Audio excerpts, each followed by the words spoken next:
welcome to the Shipper Update. I'm Anthony Smith, lead economist here at FreightWaves, and of course it's Friday, so that means one thing.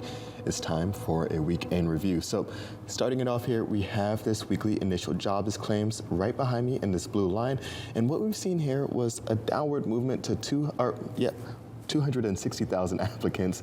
That was a decrease from the worrisome 280,000 mark that we saw just a week ago. So this was on a significant watch alert just a week ago because it was edging closer and closer to that 300,000 mark. We would like to see this in the low 200s, if anything, moderating in that mid 200 level.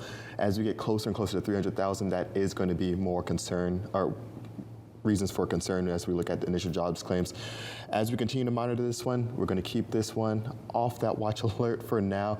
But if you start to see this edge back up closer to that 300,000 mark, that is cause for a little bit of concern as we look at the economy. But this is, of course, just one economic outlook and one of the labor market outlooks as well. So you can also look at things like job openings, the quit rate, the unemployment levels, payroll. So all these other reports also need to be taken into account as you're looking at the jobs market and really trying to understand what's going on.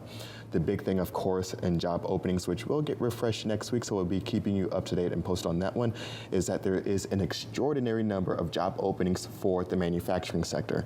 This is going to be one of the areas that's really being hit hard by the lack of labor, and is really going to be one of the areas that's going to be dependent on more labor coming in because we're seeing so many bottlenecks, we're seeing so many headwinds.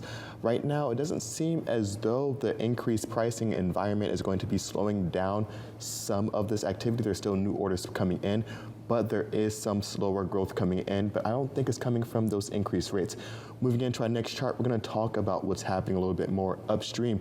We have in this chart here in the blue line, we have non-defense capital goods new orders, excluding aircraft, one of my favorite indicators of all time. And in the green line, we have my favorite indicator of all time, the flatbed outbound tender rejection index.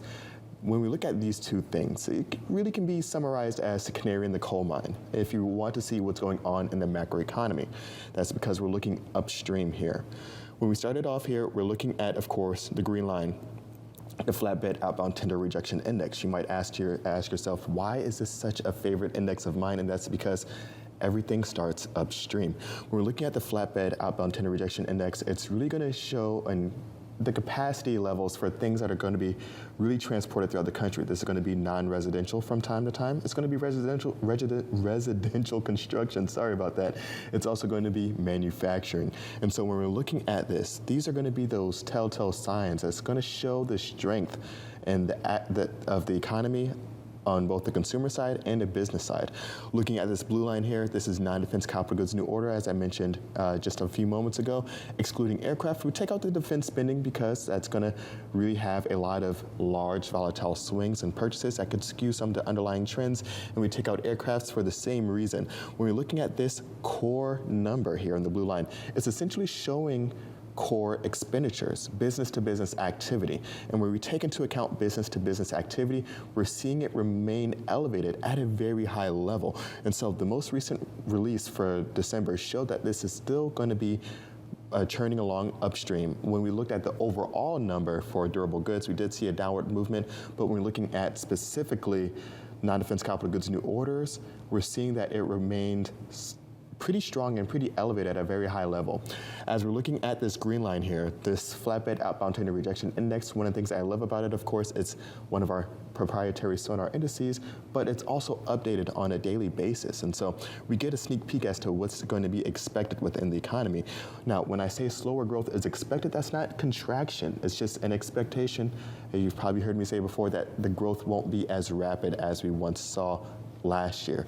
Now, as we look at this green line here, there's some expectation here that there's still going to be some upward movement or some upward momentum for manufacturing. And also, we have to take into account construction activity as well.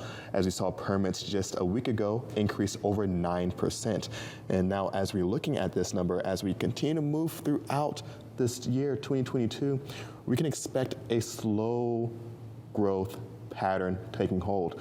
There might be a couple spikes here and there, as we did see a lot of news and a lot of takes after the Fed's last meeting, with interest rates likely going to go up. So there might be a rush towards more mortgages. There might be a rush to more capital goods expenditures to get ahead of some of these interest rates increase. So this is going to be one to watch closely, and this is one that's going to really continue to drive a lot of momentum for this unseasonable flatbed activity heights. So as we continue to watch this one, I'm going to have a sneak peek into our next chart here that we're going to go into for our next shipper update, and of course it's none other than GDP. We saw some positive results here. Does GDP really matter for freight? We'll talk about it in the next shipper update, but right now we're going to toss it over to Kaylee Nix, who I think has a special guest here with us.